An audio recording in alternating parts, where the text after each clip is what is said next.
तो सबसे पहले बहुत सारे इकोनॉमिक सिस्टम में या फिर बोल सकते हैं बहुत सारे पार्ट में इसको बांटा गया है। तो सबसे पहला है आपका इकोनॉमिक सिस्टम। ठीक है। इकोनॉमिक सिस्टम क्या होता है? ये वो एक टाइप का स्ट्रक्चर होता है जो गवर्न करता है allocation of resources and production and distribution of goods and services in a society. ठीक है। तो ये तीन टाइप के होते हैं। सबसे पहला होता है कैपिटलिस्ट इकोनॉमिक सिस्टम, जो क्या होता है, बिजनेस यूनिट या factor of production are privately owned and governed. तो कैपिटलिस्ट कैसे होते हैं? जो प्राइवेटली ओन्ड होते हैं। ठीक है। इसको मार्केट इकोनॉमी भी बोला जाता है। जो आपके बुक में दिया हुआ है, इसको मार्केट इकोनॉमी भी बोला जाता है। ये गवर्न होता है प्राइवेटली, मतलब कि इसमें जो इंटरप्ले होता है डिमांड एंड सप्लाई का मार्केट में, वो इससे कंट्रोल या फिर गवर्न होता है। फिर आता है सोशलिस्ट इकोनॉमी या सोशलिस्ट इकोनॉमिक सिस्टम। ये है businesses are controlled, organised, managed and owned and regulated by the government. तो ऐसा इकोनॉमिक सिस्टम जो गवर्न होता है गवर्नमेंट से, इसको कमांड इकोनॉमी भी बोलते हैं। कमांड इकोनॉमी भी बोलते हैं, जो कि गवर्नड होता है किससे? Through government. फिर आता है एक mixed economy, economy which is govern by capitalistic and socialist system is called mixed economy. तो जो ऐसे इकोनॉमिक सिस्टम जो दोनों को, मार्केट डिमांड या कैपिटलिस्ट और सोशलिस्ट, दोनों को गवर्न करते हैं, दोनों को साइमल्टेनियसली क्या करते हैं, यूज करते हैं इकोनॉमिक सिस्टम चलाने के लिए, तो उसे बोलते हैं मिक्स्ड इकोनॉमी। नेक्स्ट हम लोग आते हैं नेचर ऑफ इकोनॉमी में। नेचर ऑफ इकोनॉमी में क्या, उसका क्या मतलब होता है? Refers to structural characteristics that defines economy such as degree of development, resource endowment, sectoral composition and income distribution. ठीक है। तो इसमें भी तीन टाइप के उसको क्लासिफाई किया गया है। नेचर ऑफ इकोनॉमी के में तीन इसमें बांटा गया है। सबसे पहला है डेवलप्ड इकोनॉमी। ठीक है। डेवलप्ड इकोनॉमी आप लोग को पता है कि ऐसी इकोनॉमी जिनकी पर कैपिटा इनकम हाई होती है और उन लोग एडवांस इंफ्रास्ट्रक्चर यूज करते हैं, high degree of industrialisation. Example है सबसे अच्छा कंट्री कौन सा है? United States, Germany and Japan. ये लोग ऐसे कंट्रीज हैं जो ऑलरेडी डेवलप्ड कंट्रीज हैं, है ना। इनकी पर कैपिटा इनकम हाई है, एडवांस इंफ्रास्ट्रक्चर है और इंडस्ट्रियलाइजेशन है जो वो भी बहुत हाई है। फिर आते हैं डेवलपिंग कंट्रीज में, ऐसी कंट्रीज जिनकी per capita income as compare to developed income, sorry developed economies कम होती है। ठीक है। लेस डेवलप्ड इंफ्रास्ट्रक्चर होते हैं और हाई रिलायंस होता है एग्रीकल्चर पर, मतलब ज्यादा डिपेंडेंसी होता है एग्रीकल्चर पर। ठीक है। इसमें एग्जाम्पल दिया हुआ है इंडिया, नाइजीरिया और ब्राजील। तो ये ऐसी कंट्रीज हैं जो डेवलपिंग, जिनकी इकोनॉमी डेवलपिंग इकोनॉमी है। फिर हम आते हैं नेक्स्ट है जो कि है ट्रांजिशन इकोनॉमीज। ट्रांजिशन इकोनॉमिक्स क्या है? These economic transitioning from centrally planned system to market oriented system. Examples include Russia, China and Vietnam. तो ये ऐसी इकोनॉमीज है जो सेंट्रली प्लान्ड सिस्टम होता है, ठीक है, उससे चलती है। तो यहाँ पे एग्जाम्पल दिया हुआ है रशिया, चाइना एंड वियतनाम। फिर नेक्स्ट आते हैं हम एटोनॉमी ऑफ द इकोनॉमी। इसको भी बांटा गया है तीन कैटेगरीज में, या फिर बोल सकते हैं कि इसके तीन मेन सेक्टर्स हैं। ठीक है। Autonomy of economy refers to the composition of an economy in terms of its various sectors and industries। तो यहाँ पे जितने भी सेक्टर्स होते हैं जहां से इकोनॉमी ग्रोथ होती है, फिर इकोनॉमी को कंट्रीब्यूट करती है, उसको तीन पार्ट में, फिर तीन सेक्टर में बांटा गया है। तो सबसे पहला सेक्टर है प्राइमरी सेक्टर। प्राइमरी सेक्टर मतलब ऐसा सेक्टर जिससे मेन सोर्स होता है इकोनॉमिक ग्रोथ का। तो वो क्या है? Agriculture, forestry, fishing and mining. It involves the extraction and production of raw material and natural resources. फिर आता है हमारा सेकेंडरी सेक्टर। सेकेंडरी सेक्टर में क्या क्या चीजें आती हैं? It comprises of manufacturing, construction, and utilities. It involves the process and transformation of raw material into finished goods and services. फिर थर्ड जो है टेरिटरी सेक्टर, ये क्या इंक्लूड करता है? Retail, finance, health care and education. It involves the provision of services to consumer and businesses. तो primary sector में हमने देखा कि हम वहां पे हम क्या एक्सट्रैक्ट करते हैं? Raw material. सेकेंडरी सेक्टर में हम उस रॉ मटेरियल को फिनिश्ड गुड में ट्रांसफॉर्म करते हैं. थर्ड में हम क्या करते हैं? उसको बेचने वाला काम करते हैं, जिसमें retail, finance, health care, education वगैरह आता है. और जो हम बेचते हैं या फिर जो हम सर्विस प्रोवाइड करते हैं उसको लेके प्रोविजन भी है related to consumer and businesses.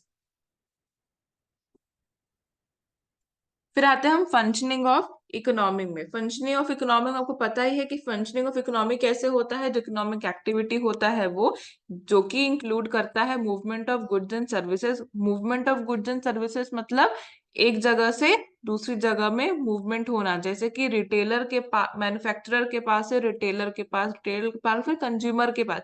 ऐसे जो गुड्स होते हैं उसका क्या होता है? मूवमेंट होता है. Creation of revenue, allocation of resources, and economy's operation may be examined by using several macroeconomic indicators including GDP, inflation, unemployment and balance of payment. ठीक है. फिर हम आते हैं इकोनॉमिक प्लानिंग में. इकोनॉमिक प्लानिंग में क्या क्या चीज इन्वॉल्व होती है? Formulation and implementation of policies and program aimed at achieving specific economic objectives such as growth, stability and development. तो उसके बाद फंक्शनिंग के बाद हम प्लान करते हैं कुछ पॉलिसीज और प्रोग्राम जिसका मेन एम होता है हमारी इकोनॉमी की ग्रोथ, स्टेबिलिटी और डेवलपमेंट. फिर इसी प्लानिंग और प्रोग्राम को आगे बढ़ाते हुए पॉलिसीज जो इसमें हम बनाते हैं, इसमें दो टाइप के पॉलिसीज होते हैं. एक होता है फिस्कल पॉलिसी और एक होता है मॉनेटरी पॉलिसी. मॉनेटरी पॉलिसी का मतलब मनी रिलेटेड, मॉनेटरी का मतलब यहाँ पे मनी होता है. तो मॉनेटरी पॉलिसी क्या चीज से रिलेट करता है? पैसे से. तो पैसे का सप्लाई और जो बैंक क्रेडिट होता है इकोनॉमी में उससे डील करता है मॉनेटरी पॉलिसी. और फिस्कल पॉलिसी जो होता है वो गवर्नमेंट का क्या एक्सपेंडिचर है और टैक्सेशन जो वो लेता है ऑन इनकम, उसके ऊपर ये डील करता है. फिर हम आते हैं इकोनॉमिक कंट्रोल एंड रेगुलेशन. हमने पॉलिसी तो बना ली, ठीक है. अब उसको क्या करना है? उसको रेगुलेट करना है. तो economic control and regulation are measures implemented by government to influence and regulate economic activity. These measures can help price control, exchange rate control, import and export restriction and licensing requirements. तो economic control regulation क्या करता है कि जो economic activity जो हम करते हैं उसको रेगुलेट करना, जो कि हमको हेल्प करता है इकोनॉमी में प्राइस कंट्रोल, जो एक्सचेंज रेट है उसे भी कंट्रोल करने में हेल्प करता है, इंपोर्ट एक्सपोर्ट जो रिस्ट्रिक्शंस है उसको भी कंट्रोल करने में हेल्प करता है और लाइसेंसिंग रिक्वायरमेंट में भी हेल्प करता है. फिर आते हैं हम इकोनॉमिक लेजिस्लेशंस में. इकोनॉमिक लेजिस्लेशन में क्या होता है? ये लॉ एंड रेगुलेशंस होते हैं enacted by the government to govern economic activity and ensure compliance with economic policy. This legislation can address various aspects of economy such as taxation, labor laws, environmental regulation and competition policies. तो economic regulation क्या चीज में deal करता है? कि जो हमने policies बनाई है ना, जो हमने पॉलिसीज बनाई है, इकोनॉमी एक्टिविटी उससे चल रही है या नहीं. ये चीज इकोनॉमिक लेजिस्लेशन देखता है। जैसे कि जो लोग काम करते हैं इकोनॉमी में वो भी एक लॉ के अंदर आते हैं, जैसे उसको बोलते हैं लेबर लॉ। तो वो लेबर लॉ उनके लॉ के अंदर काम कर रहे हैं या नहीं, जो एनवायरमेंटल रेगुलेशन है, जो सस्टेनेबिलिटी है ना, उसे वो लोग ध्यान दे रहे हैं या नहीं, कंपटीशन जो पॉलिसीज होती हैं उन चीजों पर भी लोग काम दे रहे ध्यान दे रहे हैं कि नहीं दे रहे, ये इकोनॉमिक लेजिस्लेशन देखता है। फिर economic trend and structure. Economic trend and structure में क्या आएगा? Refers to the pattern of economic activity and the underline factor that shape them. तो ऐसे इकोनॉमिक एक्टिविटी या फिर ऐसे फैक्टर्स जो हमारी इकोनॉमी को शेप करते हैं, ठीक है, जैसे कि यहाँ पे डेमोग्राफिक ट्रेंड है, टेक्नोलॉजिकल एडवांसमेंट है, globalisation and changing composition of economy. तो ये यहाँ पे इकोनॉमिक ट्रेंड एंड स्ट्रक्चर में आती है। फिर यहाँ पे इकोनॉमिक की प्रॉब्लम्स एंड उसके प्रोस्पेक्ट के बारे में भी दिया हुआ है। encompasses the challenges and opportunities that an economy faces in achieving its objectives such as growth, development and stability. Economic problem can raise from various factors such as inflation, unemployment, income inequality, fiscal imbalance and external shocks। ठीक है, तो यहाँ पे economic problem के बारे में बताया गया है कि वो कैसे आ सकते हैं। ठीक है, कैसे कैसे आ सकते हैं? सबसे पहले इन्फ्लेशन से आ सकते हैं। इन्फ्लेशन के बारे में हम आगे भी पढ़ेंगे। इन्फ्लेशन क्या होता है? जब यहाँ पे प्रोडक्ट के प्राइस बहुत बढ़ जाते हैं और उसकी डिमांड कम हो जाती है। ठीक है, तो यहाँ पे अनएम्प्लॉयमेंट भी एक इकोनॉमिक प्रॉब्लम है, income in equality, physical imbalance, external shock, की सारी चीजें इकोनॉमिक प्रॉब्लम है जो हमको हम मतलब हमको ग्रोथ करने से या फिर इकोनॉमी को ग्रोथ डेवलप करने के लिए या फिर उनमें स्टेबिलिटी नहीं होती है। फिर इकोनॉमिक प्रोस्पेक्ट का मतलब होता है potential for future growth and development which is influenced by factors such as investment, innovation, human capital and macro economic environment. ठीक है, तो यहाँ पे इकोनॉमिक प्रोस्पेक्ट से क्या मतलब है कि जो फ्यूचर ग्रोथ और फ्यूचर डेवलपमेंट होगा हमारी इकोनॉमी में, जो इन्फ्लुएंस हो सकता है, इन्फ्लुएंस होता है इन्वेस्टमेंट से, इनोवेशन से, ह्यूमन कैपिटल से, और भी जो माइक्रो इन्वायरमेंट के जो एलिमेंट है उससे।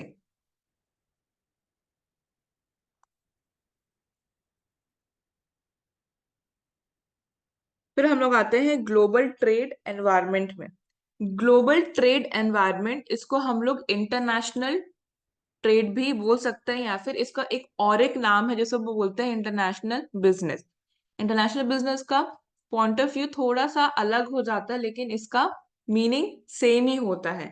यहाँ पे हम क्या करते हैं, अभी तक हमने जितने भी बार पढ़ा उसमें जो ट्रेड या फिर जो बिजनेसेस की बात आई वो सिर्फ विद इन द कंट्री थी। ठीक है, विद इन द कंट्री थी। अब हम जो एनवायरमेंट के बारे में पढ़ेंगे वो ग्लोबली पढ़ेंगे। ठीक है, जहां जिसके जैसे इसका नाम ही है ग्लोबल ट्रेड। ग्लोबल ट्रेड मतलब अपने बाउंड्री के बाहर, है ना, इंटरनेशनली हम गुड्स को एक्सचेंज कर सकते हैं बियॉन्ड नेशनल बॉर्डर्स। ठीक है, तो global trade is also known as international trade, refers to the exchange of goods and services beyond national borders. ठीक है, ये इंपॉर्टेंट क्यों है? क्योंकि ये कनेक्ट करता है हमको दूसरी कंट्री से। ग्लोबली हम दूसरी कंट्री के इकोनॉमी से भी कनेक्ट कर सकते हैं, हमको और बिजनेस अपॉर्चुनिटी मिलता है और कंज्यूमर वर्ल्ड वाइड हमको मिलते हैं। जैसे कि हमने बिजनेस एनवायरनमेंट में पढ़ा था कि ये उसके बहुत सारे कंपोनेंट्स थे, है ना, जैसे कि economic, political, legal, social, technological. वैसे ही ग्लोबल ट्रेड के भी कुछ कुछ सेम, ऑलमोस्ट सेम कंपोनेंट्स होते हैं, है ना। Economic, political, legal, social and cultural factor that influence the international trade activities. ठीक है, इसका इंपॉर्टेंस देख लेते हैं। हम लोग बहुत पीछे चल रहे हैं तो हम लोग कोशिश करेंगे कि हम लोग बहुत जल्दी खत्म करें। ठीक है, आज का हमारा टारगेट रहेगा कि हम फोर्थ जो आपका चैप्टर है demand and supply, aggregate demand and supply, उसे भी कंप्लीट करें, तो मैं बहुत फास्ट जाऊंगी। ठीक है, फिर हम आते हैं इसके इम्पोर्टेंस में।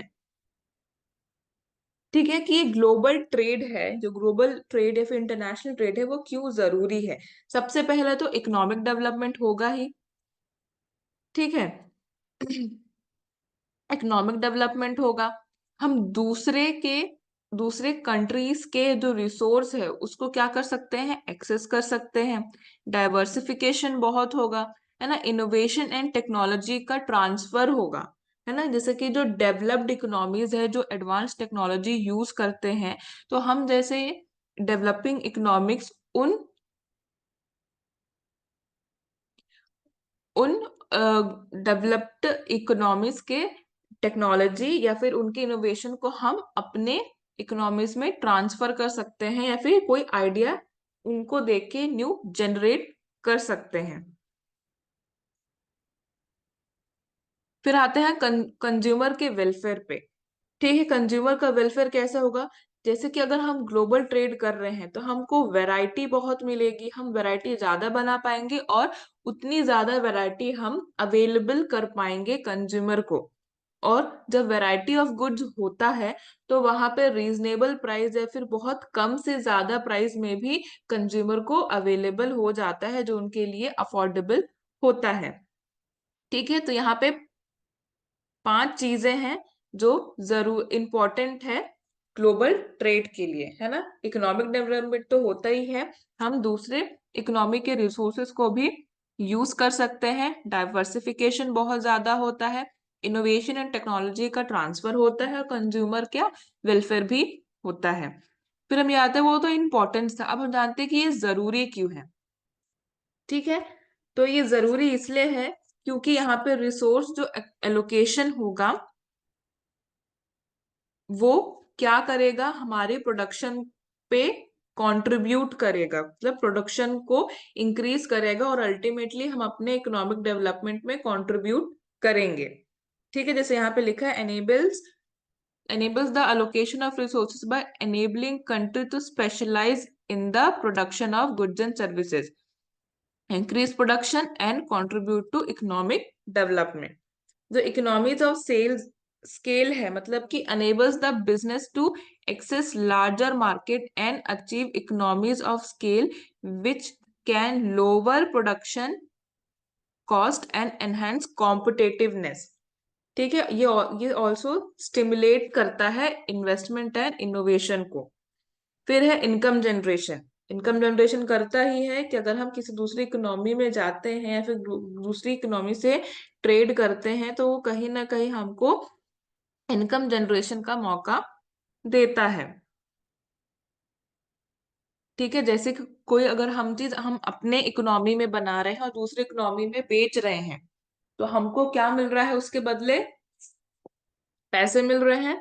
तो हम इनकम जनरेट अल्टीमेटली हम कर रहे हैं, जो कि कंट्रीब्यूट करेगा इकोनॉमिक ग्रोथ में, और ये जॉब क्रिएशन भी करेगा, प्लस हमारी इकोनॉमी को डेवलप भी करेगा। फिर है development and poverty reduction. Impact on fostering development and elevating poverty via its facilitation of economic expansion, job generation and resource accessibility।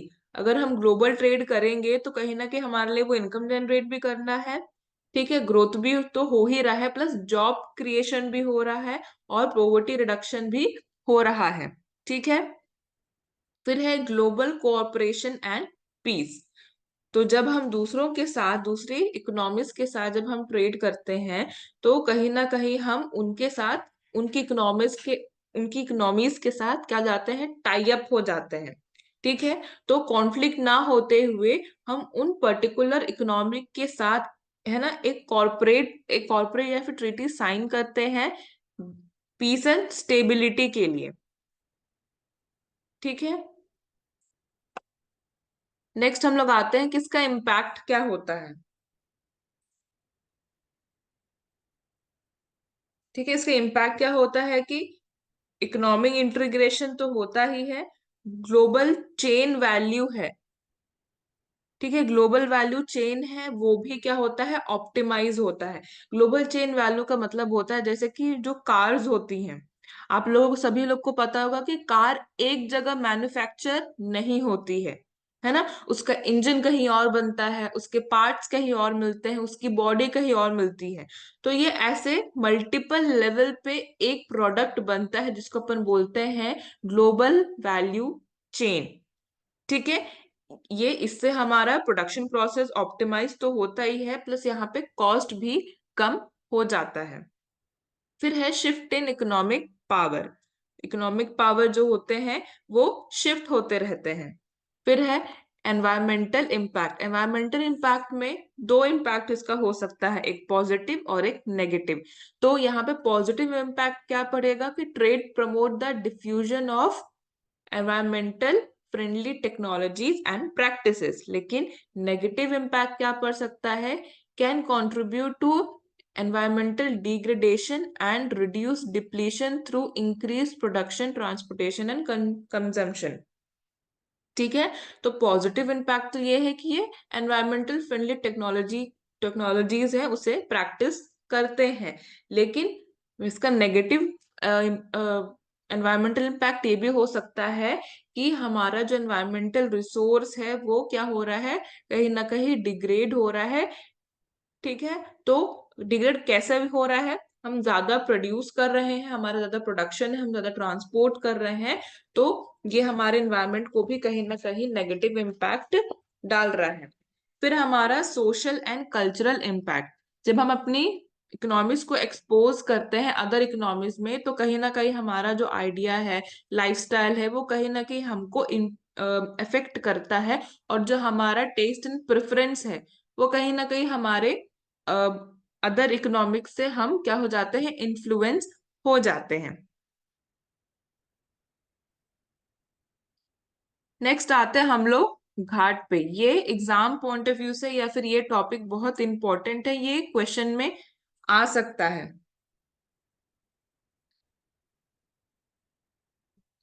ठीक है। तो घाट क्या है, general agreement on tariffs and trade, ठीक है, general agreement on tariffs and trade, ठीक है। तो ये एक संस्था है जो कि बनाया गया था ट्रेड एंड टैरिफ को क्या करने में, उनको रेगुलेट करने में, ठीक है। तो ये एक मल्टी नेशनल ट्रीटी है। ट्रीटी का मतलब आप लोग को पता है, एक एग्रीमेंट होता है जो अदर मतलब जो बहुत सारी कंट्रीज एक दूसरे से करती है, ठीक है। तो ये ट्रीटी आया 1947 में, क्या करने के लिए, प्रमोट करने के लिए economic collaboration and streamline international commerce among nation, ठीक है। तो जो अब हम जो ग्लोबल ट्रेड की बात कर रहे हैं, तो उसको गवर्न करने के लिए और जो इकोनॉमी जो हम ट्रेड कर रहे हैं उसको क्या करने के लिए, प्रमोट करने के लिए, और प्रमोट करने के लिए कि हम अपनी इकोनॉमी दूसरी इकोनॉमी के साथ क्या करें, कोलैब करें, ठीक है। The idea of promoting free trade, मतलब इसका और भी आइडिया था कि हम जो हमारा जो वो है ट्रेड है उसे हम फ्री कर दे, ensuring transparency and preventing discrimination, जो हम ट्रेड करते हैं उसमें ट्रांसपेरेंसी भी रहे और कोई भेदभाव ना हो, ठीक है। तो ये कब आया, 1944 में एक ब्रिटेन वुड कॉन्फ्रेंस हुआ था, जहां पे हमने आईएमएफ जो इंटरनेशनल मॉनेटरी फंड है और वर्ल्ड बैंक को क्या किया था, एस्टैब्लिश किया था। लेकिन कहीं ना कहीं वहां पे ऐसी बात उठी कि नहीं, टैरिफ्स और ट्रेड के लिए, जो इंटरनेशनल ट्रेड होता है उसके लिए एक अलग से संस्था बनाई जानी चाहिए। तब ये एक अलग से इंस्टीट्यूशन बनाया गया जिसको अपन बोलते हैं general agreement on trade and tariffs and trade, ठीक है, जो कि 1947 में 23 कंट्रीज ने साइन किया था 30 अक्टूबर को, ठीक है। कहाँ पे किया था, जेनेवा में किया था, जो कि है स्विट्जरलैंड में। ठीक है। उस समय घाट का प्राइमरी गोल क्या था कि हमको एक फ्रेमवर्क प्रोवाइड करे जहां पे हम अपने ये जो ट्रेड है वो कर सके, और जो आप उसमें उन लोग ने पॉलिसीज बनाई कि टैरिफ रिडक्शन होगा, है ना, एक एक रेसिप्रोसिटी में एक एग्रीमेंट होगा, है ना, प्रिवेंट, हम प्रोटेक्ट भी करेंगे अगर हमारा कुछ दिक्कतें आती हैं किसी पार्टिसिपेटिंग मेंबर्स को।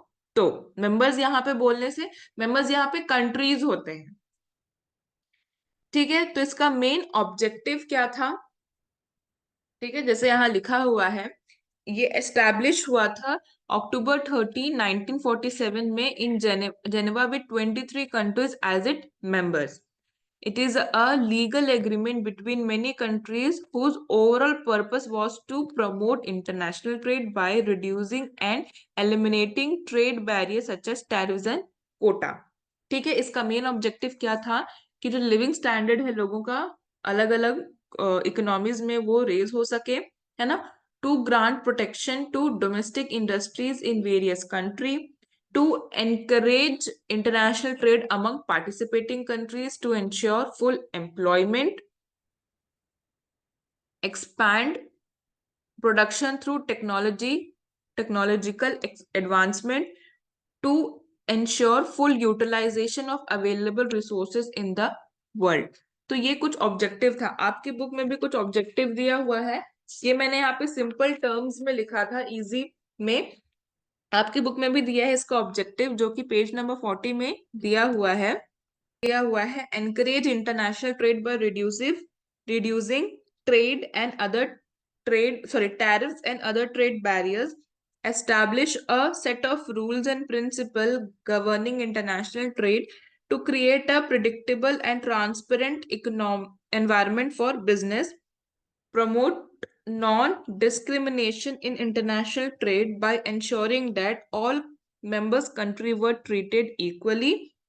यहाँ पे नॉन डिस्क्रिमिनेशन को भी प्रमोट किया गया है कि कंट्रीज को डिस्क्रिमिनेट ना किया जाए और हर कंट्री को इक्वली ट्रीट किया जाए, फॉस्टर हो इकोनॉमिक डेवलपमेंट में, और रेज होगा हमारा स्टैंडर्ड ऑफ लिविंग, और जो भी डिस्प्यूट होते हैं मेंबर्स कंट्री में उनको रिजॉल्व करना, या फिर जो कॉन्फ्लिक्ट होते हैं, ट्रेड कॉन्फ्लिक्ट होते हैं, उनसे प्रिवेंट होना।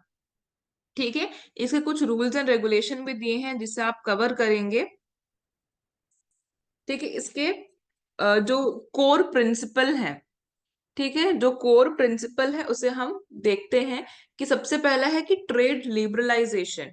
ट्रेड लिबरलाइजेशन का मतलब इंटरनेशनल ट्रेड ही होता है कि हम सिर्फ अपने नेशनल बाउंड्रीज के अंदर ना करते हुए, लिबरलाइज करते हुए अदर इकोनॉमी में भी हम क्या कर सकते हैं, ट्रेड कर सकते हैं, जो अल्टीमेटली प्रमोट करता है इकोनॉमिक ग्रोथ एंड डेवलपमेंट।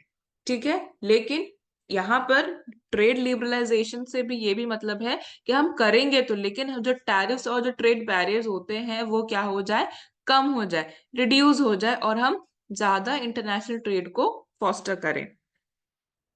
ठीक है, फिर है नॉन डिस्क्रिमिनेशन। नॉन डिस्क्रिमिनेशन हम जैसे हमने पहले ही पढ़ा था कि घाट्स एम एफ एन का यहाँ पे मतलब होता है फेवरेट मोस्ट फेवर्ड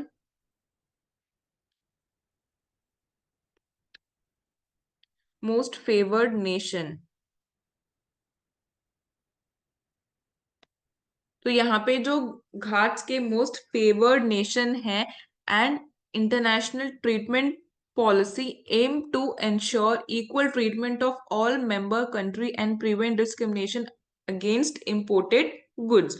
तो यहाँ पे नॉन डिस्क्रिमिनेशन की ही बात की गई है कि हर एक मेंबर को इक्वली ट्रीटमेंट मिलेगा, और उनके बीच में क्या होगी, ट्रांसपेरेंसी होगी, मतलब जो वो ट्रेड करते हैं उनमें ट्रांसपेरेंसी होगी, रेसिप्रोसिटी होगी। रेसिप्रोसिटी का मतलब यहाँ पे कुछ चीज इक्विवेलेंट या फिर रफली इक्वली होगा। ठीक है,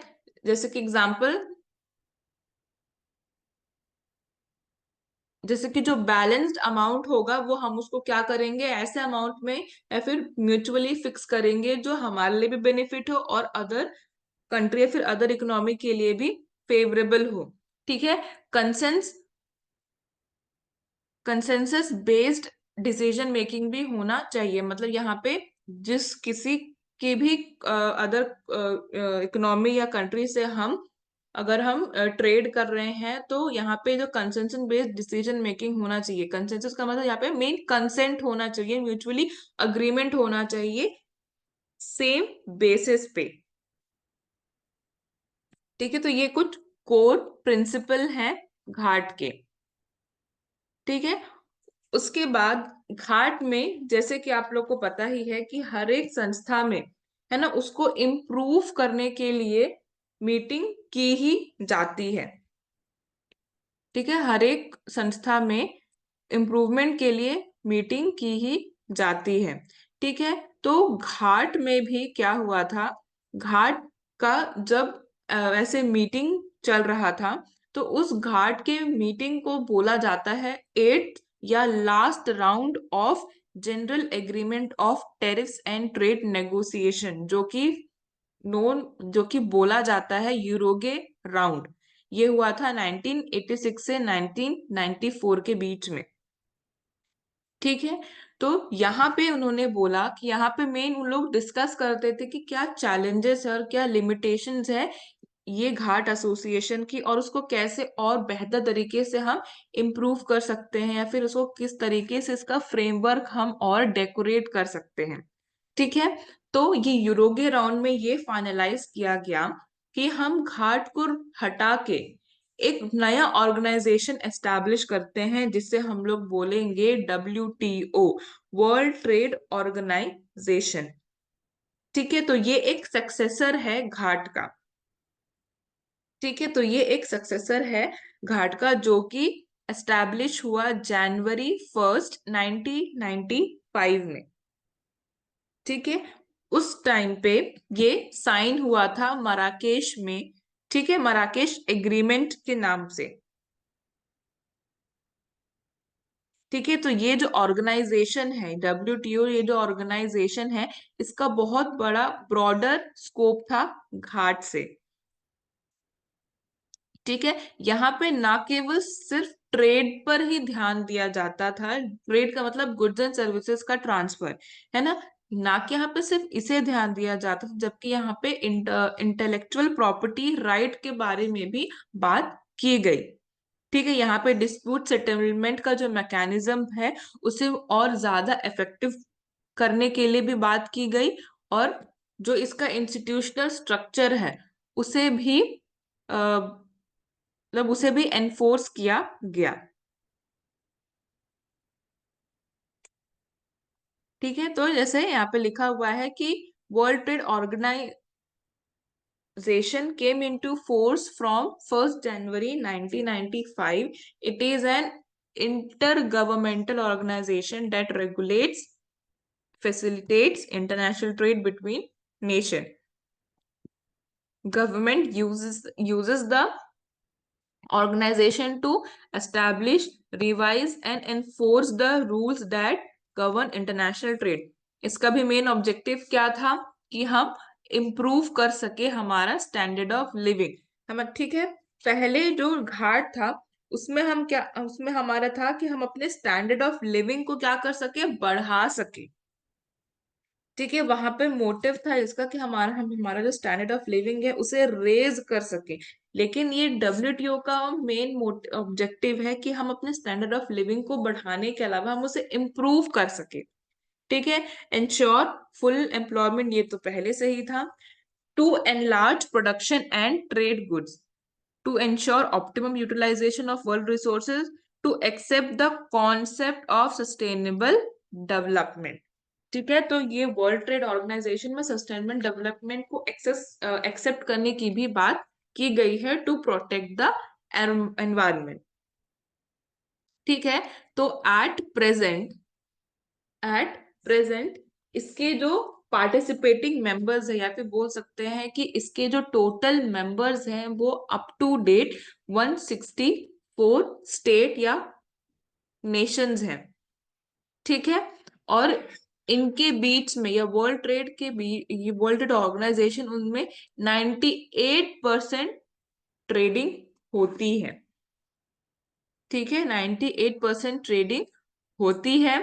package of agreements which set international route in the field of trade, यहाँ पे यहाँ मतलब WTO एक पैकेज है क्या इसका, एग्रीमेंट का, ठीक है, जो इंटरनेशनल रूल को क्या करता है, गवर्न करता है। फिर platform for multilateral negotiation aim to develop aim to aimed at the development of international trade rule and reduction in trade barriers. Dispute settlement system मैंने बोला था कि यहाँ पे उसको इम्प्रूव करने की बात की गई। Source of information that ensures transparency in the application of trade policy ensured by all members, ठीक है। तो इसके भी कुछ रूल्स हैं।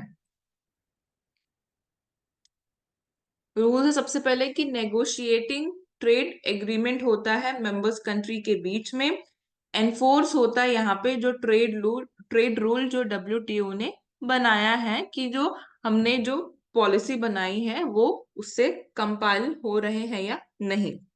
Resolving trade dispute, supporting developing countries. देखिए यहाँ पे जैसे मैंने बताया था, पहले हमने देखा था कि नेचर ऑफ इकोनॉमी क्या होता है, तीन टाइप के होते हैं, एक डेवलपिंग, डेवलप्ड और एक टेरिटरी, ठीक है।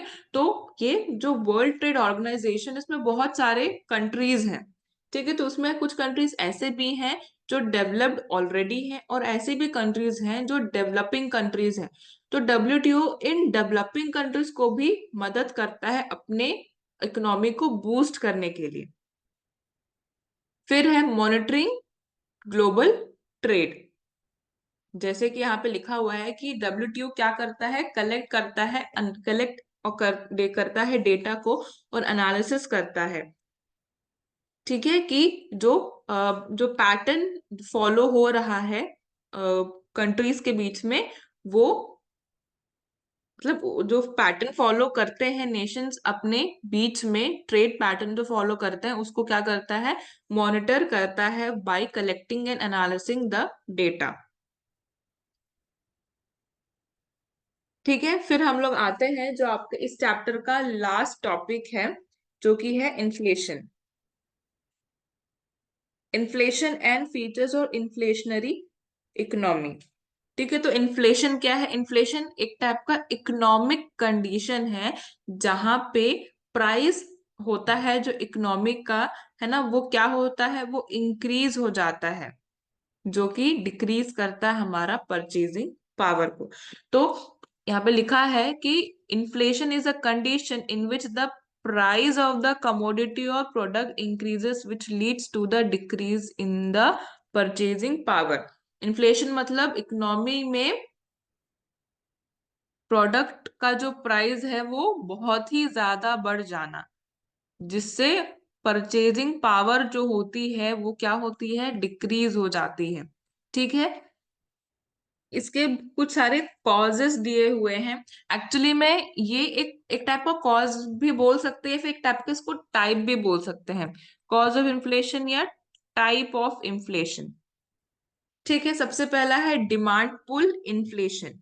डिमांड पुल इन्फ्लेशन कब होता है, occurs when there is an increased demand for product and services and the existing production capacity could not cope up with the rising demand.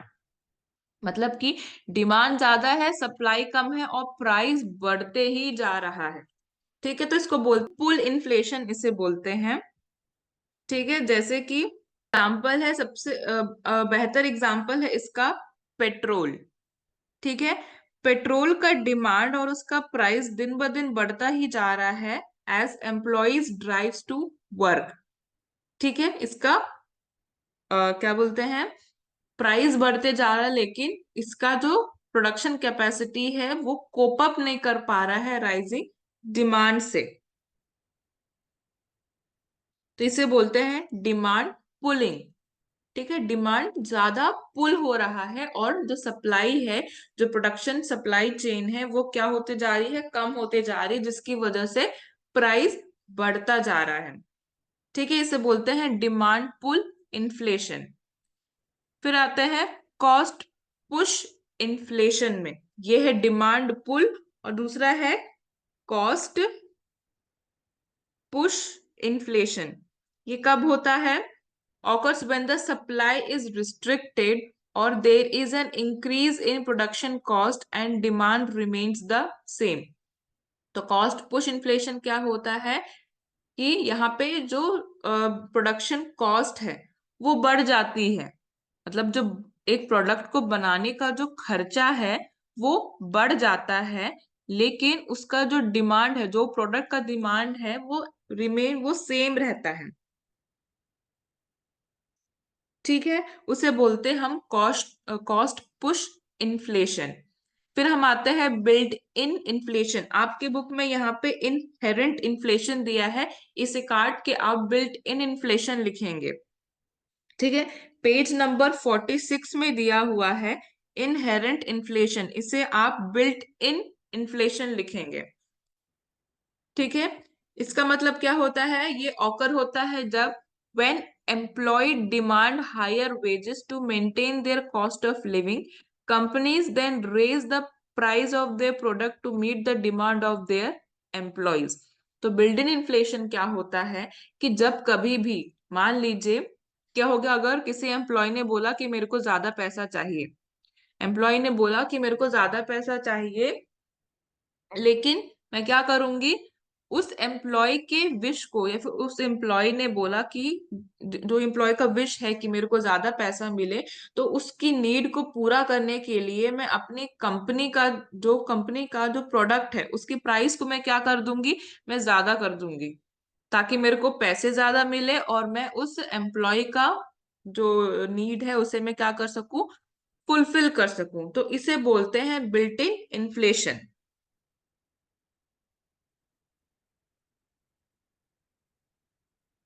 ठीक है, जैसे कि यहाँ पे दिया हुआ है डिमांड पुल इन्फ्लेशन में क्या होता है, डिमांड ज्यादा होता है, डिमांड ज्यादा पुल होता है, लेकिन जो उसका सप्लाई चेन या फिर जो उसका प्रोडक्शन कैपेसिटी है वो क्या होता है, कम हो जाता है। ठीक है, फिर होता है कॉस्ट पुश इन्फ्लेशन। इसमें क्या होता है कि जो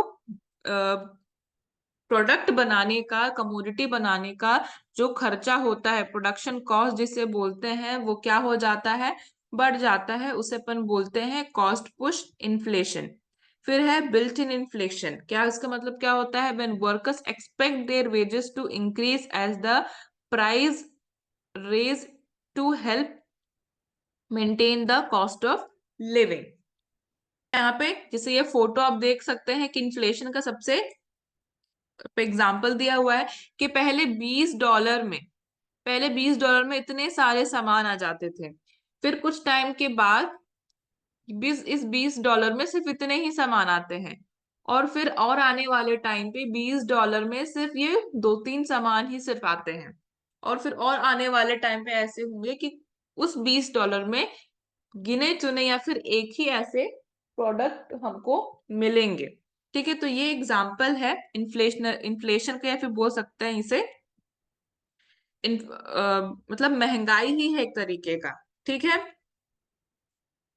फिर हम आते हैं फीचर्स ऑफ इन्फ्लेशनरी इकोनॉमी। यहाँ पे इसमें फीचर क्या क्या है इन्फ्लेशनरी इकोनॉमी का, आपके बुक में बहुत सारे दिए हुए हैं, लेकिन मैंने यहाँ पे कुछ ही कंसिडर किए हैं। ठीक है, सबसे पहला है राइजिंग प्राइस, ये तो है ही।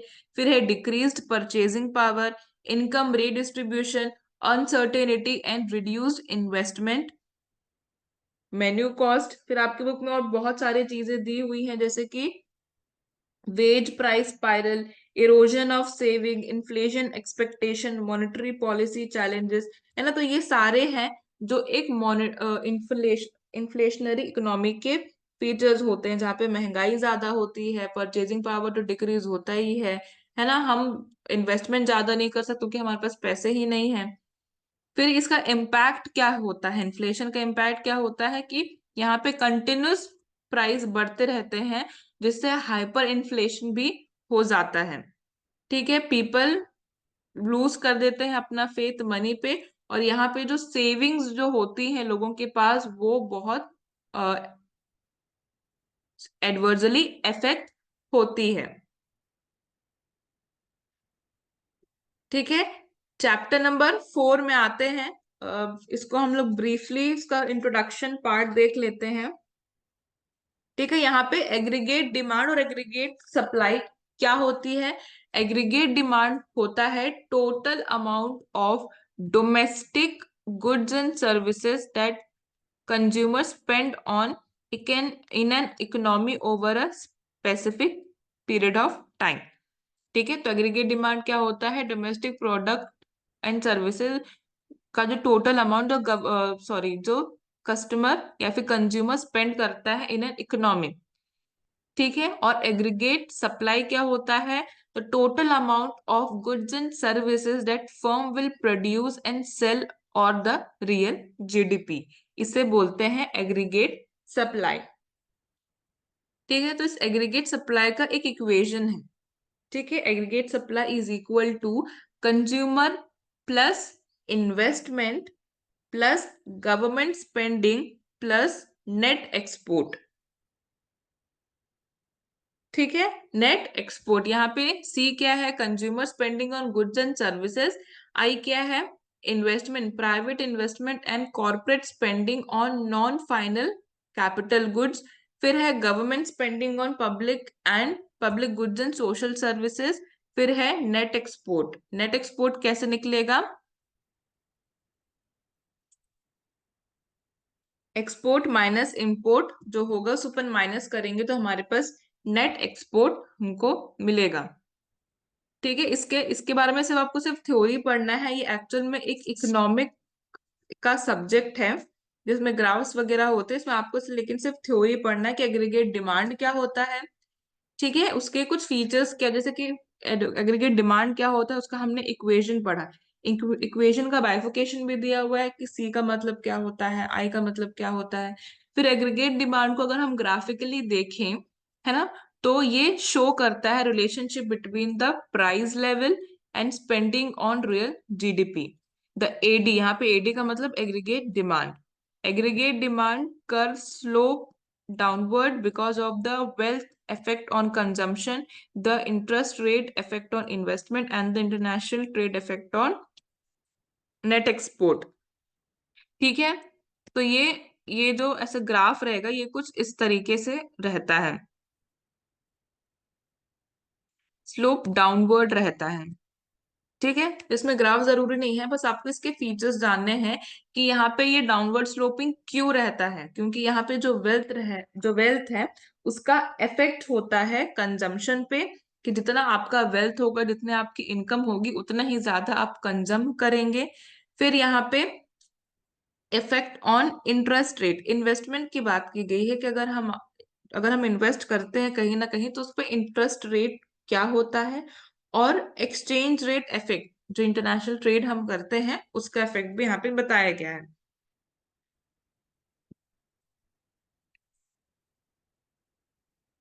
फिर है एग्रीगेट सप्लाई। एग्रीगेट सप्लाई को भी हम दो तरीके से पढ़ सकते हैं, दो तरीके से बाइफोकेट किया गया है, फिर बोल सकते हैं एनालिसिस किया गया है। शॉर्ट रन एग्रीगेट सप्लाई में और एक होता है लॉन्ग रन एग्रीगेट सप्लाई में। इस एग्रीगेट सप्लाई में क्या होता है, higher the price level greater the incentive of businesses to produce more of their goods in the market या फिर गुड्स फॉर द मार्केट। यहाँ पे क्या होता है, हाई प्राइस लेवल होगा तो बिजनेस क्या करेगी, ज्यादा प्रोड्यूस करेगी मार्केट में। High price level, the quantity of good supply is aggregate is higher. Alternatively, if businesses simultaneously tries to increase the quantity of goods they supply, they would have to hire more worker or buy more software or equipments. This would drive up the cost of production, which in turn would mean a higher price level। तो aggregate supply करने के लिए भी बहुत सारी चीजें होती हैं, जैसे कि अगर हम प्राइस बढ़ाएंगे तो प्रोडक्शन अगर हम ज्यादा कर रहे हैं तो उसमें भी क्या होगा, उसका कॉस्ट बढ़ेगा, क्योंकि क्वांटिटी ऑफ गुड्स को बढ़ाने के लिए हमको लेबर चाहिए, तो हम ज्यादा वर्कर एम्प्लॉय करेंगे। एम्प्लॉय ज्यादा हम प्रोडक्शन पे लगाएंगे तो उसकी कॉस्ट अल्टीमेटली बढ़ेगी, जो कि लीड करेगी price high in price level. ठीक है। तो कल हम इसका जो मैंने बताया कि इसको एनालाइज करते हैं शॉर्ट रन और लॉन्ग रन एग्रीगेट सप्लाई से, उसे हम देखेंगे।